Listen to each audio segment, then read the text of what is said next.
Estimados colegas, un placer ser parte de estas jornadas de ALAPE Virtual 2021 en relación al COVID-19, el impacto a corto y largo plazo en la salud de niños y adolescentes en América Latina. Agradecer a todo el Consejo Directivo, en especial a su presidente Osvaldo Rebelo, y también a mis queridos colegas del Comité de Adolescencia de ALAPE. Hablar de familia y pandemia. ¿Qué podemos decir? Hay muchas cosas que nos han atravesado a todos nosotros, dentro de nuestras familias, con los colegas. Entonces, yo espero que en el chat ustedes me comuniquen, así hacemos el intercambio, qué repercusiones tiene la pandemia en los y las adolescentes y las familias de sus países. Si nosotros reflexionamos sobre esto, vamos a ver que la situación de pandemia generada por el COVID-19 impactó en todas las franjas etarias, desde ya, pero sin embargo, en las adolescencias es un factor de estrés sumado a los propios que tiene la etapa. Incluso antes de la crisis, la integración social de los adolescentes y la integración económica y de los jóvenes es un reto y será un reto continuo. En la actualidad, a menos que nosotros sabemos que se tomen medidas urgentes, es probable que nuestros adolescentes y jóvenes sufran impactos graves y duraderos a causa de la pandemia. Nosotros tenemos que hacer y dar otra mirada hacia los adolescentes. Generalmente hablábamos de riesgos y ahora tratamos de que las acciones que promuevan la salud de los y las adolescentes está centrada en reducir antes comportamientos de tipo problemático. Pero ahora nosotros damos el enfoque a centrarse en el bienestar de los y las adolescentes. Y realmente estos adolescentes que necesitan de sus familias y de quienes los rodean el apoyo, la confianza y los medios para prosperar dentro de contextos de relaciones seguras, sanas, logrando así desarrollar su máximo potencial y derechos. Es decir, desde ya, como repetimos siempre, tomarlos como sujetos de derechos, ver cuáles son los vínculos que los fortalecen, cuáles son sus valores y qué contribuciones pueden dar a sus comunidades. Cuando nosotros tomamos los ejes del bienestar adolescente, y esto fue trabajado en unas jornadas ahora que se realizaron con la Organización Panamericana de la Salud, con UNICEF y con UNFA, hablamos de que el bienestar adolescente lo podríamos definir con ejes, y entre los ejes son la buena salud y la nutrición óptima, pero sobre todo teniendo en cuenta los vínculos, los valores positivos y la contribución, ¿sí?, que hacen los chicos y chicas a la sociedad. Y realmente en una cuestión de darles seguridad y un entorno de apoyo a través de las familias, que tengan aprendizajes, competencias, educación en tiempos tan difíciles como la pandemia, y habilidades y empleabilidad. Realmente promover el sentido de agencia de adolescentes y jóvenes y desde ya la resiliencia. Miren ustedes que cuando se inició la pandemia, las adolescencias fueron invisibilizadas. Y como puse yo ahí, no son ni invencibles ni inmunes, son solidarios. Y hubo mandatos muy claros. Las elecciones hechas por los adolescentes, los jóvenes y adolescentes, puede ser la diferencia entre la vida y la muerte de una persona. Con ese mandato tan duro, uno trató de convocarlos en pensar en un bien común, en una sociedad que los cuales forman parte y que sean solidarios. Los jóvenes tienen un rol sumamente importante en esta pandemia. Pero aparte de los jóvenes, que nosotros decimos estas adolescencias, las más invisibilizadas junto a sus familias fueron los adolescentes con discapacidad, los migrantes, adolescentes con responsabilidad penal, los grupos LGBTQIA, indígenas, embarazadas y en condición de calle. Como ustedes verán, estas adolescencias invisibilizadas impactan, ¿sí?, en nuestras sociedades. Estas brechas no fueron solamente de conectividad, sino también aquellas que nos permitieron cumplir con mayor o menor rigor el distanciamiento físico. Nosotros hablamos de distanciamiento físico y no social. En particular en situaciones, sobre todo, que nosotros sabemos que las familias estaban sumamente hacinadas, o había previamente déficit de servicios públicos, de agua potable. Cuando nosotros decimos lavarnos las manos con agua y jabón, tan sencillo parece y tan dificultoso que se hace en algunas poblaciones. Viviendas con, por supuesto, materiales precarios, alta densidad poblacional, son factores que determinan una mayor o menor propensión al contagio. También nosotros sabemos que había instancias previas a la pandemia en determinadas poblaciones, sobre todo en aquellos donde teníamos mayor índice de obesidad y de diabetes, por ejemplo, en el caso de México. ¿Qué decir del hacinamiento y de la deficiencia de servicios públicos que nosotros vemos y que nos comentan nuestros colegas, las dificultades de acceso, por ejemplo, en Brasil? Las desigualdades y la violencia dentro de los hogares se profundizó en el confinamiento. Y realmente el cese de actividades escolares y en aquellos países como en el mío, en Argentina, el aumento de la brecha, yo digo, fue un obstáculo adicional en el sentido claro de que no solamente los chicos no contaron con la escolaridad más de un año, sino que en las escuelas se les daba alimentación, tenían la posibilidad de merendar o de almorzar. Entonces, estas brechas sociales también se acentuaron al no contar con las tecnologías adecuadas y con la conectividad. Son ciudadanos con menos recursos que no pueden acceder a las clases virtuales y, por supuesto, las familias al teletrabajo.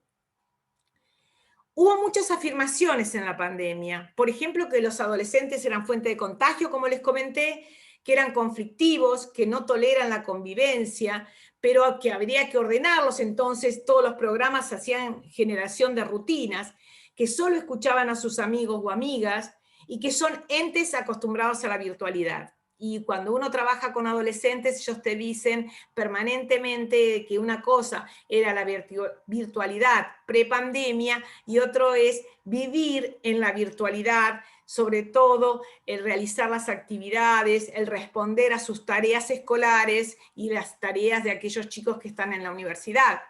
Los adolescentes están pasando, como nosotros, por una realidad nueva. Realmente cuando hablan de las nuevas normalidades, a mí esa palabra de nuevas normalidades, yo hablo de nuevas realidades, porque es una realidad totalmente distinta. Y realmente todo esto nuevo nosotros esperamos que, y decimos y creemos que los adolescentes se adaptan rápidamente, que ellos son capaces y le damos ese poder de adaptación. Pero aquellos que trabajamos con adolescentes sabemos y somos testigos de que la capacidad de sufrimiento y de aguante que tienen, pero también de silenciamiento que sufren. Si nosotros pensamos en estas miradas que son esencialmente adultocéntricas y estigmatizantes de la etapa, realmente los chicos han sufrido mucho. La ausencia de los pares, la ausencia física en los espacios institucionales, el ámbito de la formación y también del trabajo de los y las adolescentes y los jóvenes, y ellos han perdido lo que más desean, y lo vemos en las encuestas, después voy a compartir la bibliografía, la posibilidad de pasar más tiempo entre pares, con sus amistades, y no acceder, por supuesto, a los espacios de recreación y a los espacios nocturnos, y estar vinculados permanentemente a través de las pantallas. Yo hablo de convivencia familiar intensiva. Es muy costoso a veces para los chicos adaptarse a un nuevo ritmo de vida con toda la familia dentro de la casa. Muchas veces este sinónimo de convivencia es un sinónimo de convivencia problemática y conflictiva. Realmente es una población, la adolescente, dependiente y subordinada, y está limitada en sus posibilidades a la actuación respecto a los adultos, con los cuales interactúa y convive habitualmente. Pero esta simetría materno-paterno-filial que se acepta en la adolescencia es una carga mucho mayor para el joven, sobre todo, ¿no?, porque no tiene el espacio de intimidad, de disfrutar de momentos de soledad, cuando la familia antes no estaba en el hogar o cuando vivían en otros lados, cuando estudiaban fuera de sus localidades de origen. Realmente con comunicaciones virtuales de tipo omnipresente. En Latinoamérica hubo muchos programas de atención para favorecer la gestión y el afrontamiento de la situación en los adolescentes, que realmente lo que más se sobresalió, y lo vemos en las encuestas, es el miedo, la culpa, la angustia y la pesadumbre. Pero miren ustedes, y esto lo vimos también en todos los países, que muchos servicios de adolescencia, como decimos nosotros, servicios que responden a las necesidades de los jóvenes y de los adolescentes, todo el personal pasó a dar atención a las necesidades hospitalarias y de los centros de atención por el tema de COVID. Realmente las tasas de adolescentes de haber tenido problemas relacionados con su salud mental en la pandemia fueron muy altas. Y por supuesto aumentó desgraciadamente el tema del suicidio. No solamente la ideación suicida, sino el suicidio en acto. Realmente las vivencias dolorosas de ansiedad, tristeza, desesperanza, la habilidad de ánimo, ya las vamos a relatar ahora, que es lo que vemos nosotros en la consulta. Pero también está esta actitud a veces de las familias donde decimos, como me trajo ese dibujo una de mis pacientes, hacer las tareas es lo único que tenés que hacer. No entiendo de que estás tan cansado si no haces nada. Y realmente lo sacó de un Facebook, ellos usan más Instagram que Facebook, pero se lo sacó al Facebook de su mamá, donde esta dibujante, la psicopé, habla de qué pasa con los adolescentes. Y realmente, aparte de las vivencias dolorosas que, como les dije anteriormente, hubo un trastorno muy franco en los ritmos vitales de nuestros adolescentes. En el trabajo, aquellos que realizaban trabajo junto a sus familias, aquellos que tenían trastornos en el sueño y en la alimentación y alteraciones en el comportamiento. Esto, por supuesto, se acentuó en aquellos que tenían alguna de estas patologías previamente.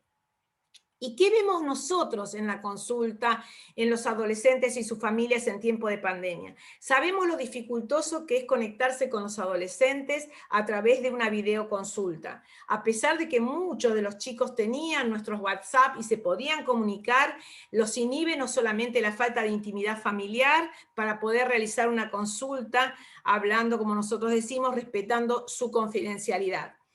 Cuando entran en la consulta, vuelvo a traerles esta imagen que muchas veces se las repito, donde nosotros cuando me dicen qué difícil es trabajar con un adolescente, ¿cómo haces? ¿Sí? Y es mucho más fácil trabajar con un niño, y yo les digo que siempre hay que vencer el primer encuentro. Imagínense ustedes un primer encuentro donde no quieren estar en la consulta, donde además se encuentran inhibidos, donde además tienen que utilizar el tapaboca, el barbijo, como decimos nosotros, y que realmente es muy difícil en una consulta preguntarles cómo se sienten, qué piensa, qué siente, qué ve, qué dice, qué hace, qué escucha, cómo está atravesando este tema de la pandemia, cuáles son las debilidades y las fortalezas. Y como digo siempre yo, la agenda que a veces trae la familia es totalmente distinta a la agenda que trae el adolescente o el joven.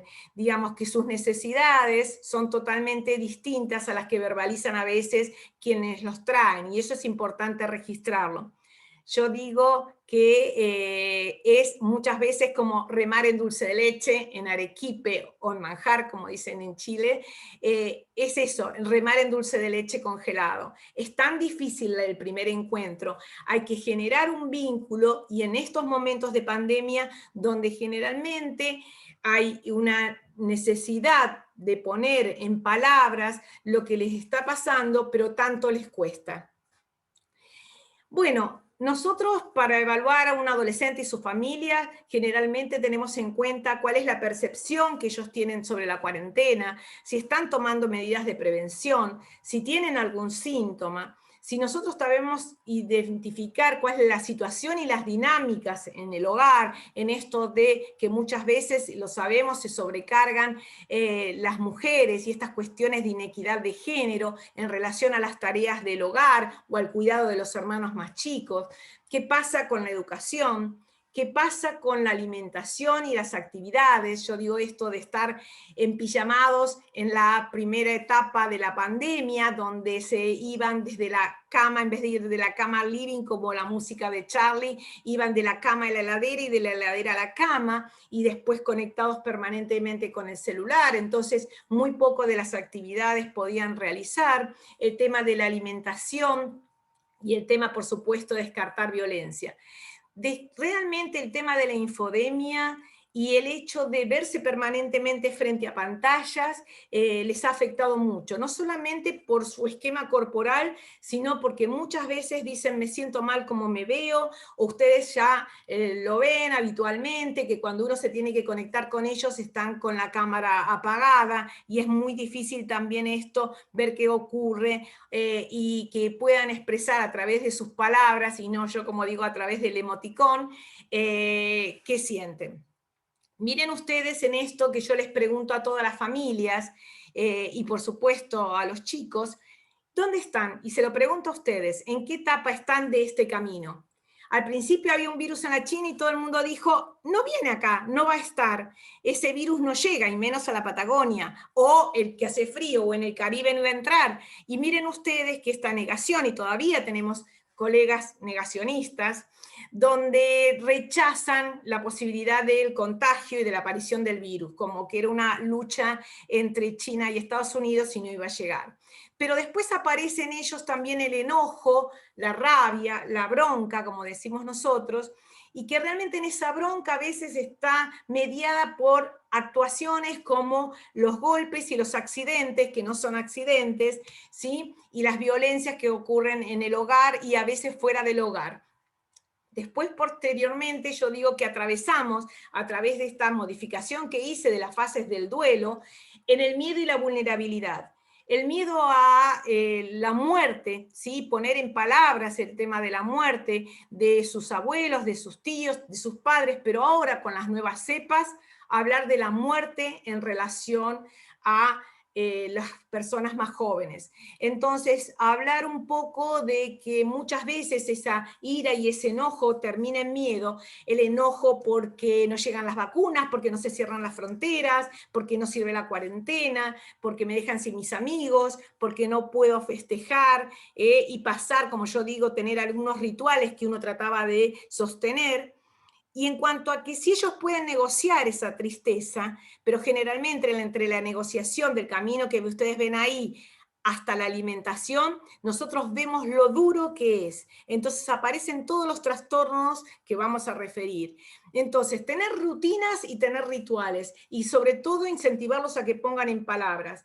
Muchas veces uno dice el ritual de dejar de estar con las caras iluminadas a la noche para poder decir toda la familia, sosteniendo el valor de la mesa, lo bueno y lo malo que puede ser y lo que han transitado en el día. Y eso es importante. Para llegar y a estar muy atentos, que no se depriman y ver qué está pasando y si necesitan apoyo emocional, a aceptar, decir esto ya va a pasar, esto terminará, para aceptar y aprender.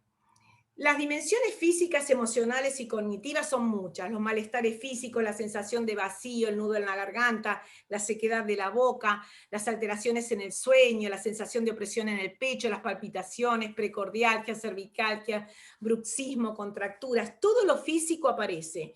Y por supuesto, un gran impacto en los hábitos alimentarios y en la imagen corporal. Y en la dimensión emocional ya lo relaté en relación a la insatisfacción corporal, pero tristeza, enojo, miedo, la soledad y sobre todo las dificultades para concentrarse, para ver un proyecto de vida, como decimos siempre, una vida con proyectos, y la falta de interés. En lo conductual, los cambios de comportamiento con respecto a los patrones previos y el aislamiento social, pero miren ustedes que hay un aumento del consumo y un aumento de adicciones, no solamente al tabaco, al alcohol, sino también a los videojuegos. Y en lo espiritual, el replanteo de las propias creencias. Pasamos de un 2020 a un 2021 con más expectativas, como yo pongo en esta imagen, de nuevas palabras, como esperar la curva, aplanar la infodemia, en esto de contar permanentemente muertos, a decir la ansiedad, el extrañar las dimensiones en relación a la distancia, pero nosotros tratemos de fomentar como adultos referentes las rutinas y los rituales. Seguramente vendrán nuevas oleadas de infecciones, de pandemia, de miedo, pero los chicos sabemos que para nosotros son los primeros en nuestra atención y que no son solamente los que más aguantan, son los más dependientes y a los que más tarde llegamos. ¿Qué dicen las evidencias? Que las intervenciones tienen que ser múltiples, que tenemos que trabajar con las familias, que la escuela es un factor protector, sobre todo la educación sexual integral, que necesitamos servicios que respondan a las necesidades de los y las adolescentes, que deben participar, que tenemos que fomentar la gestión, que hay servicios comunitarios, el rol de los municipios, las redes de detección de los programas laborales y sobre todo saber que están apoyados en la legislación.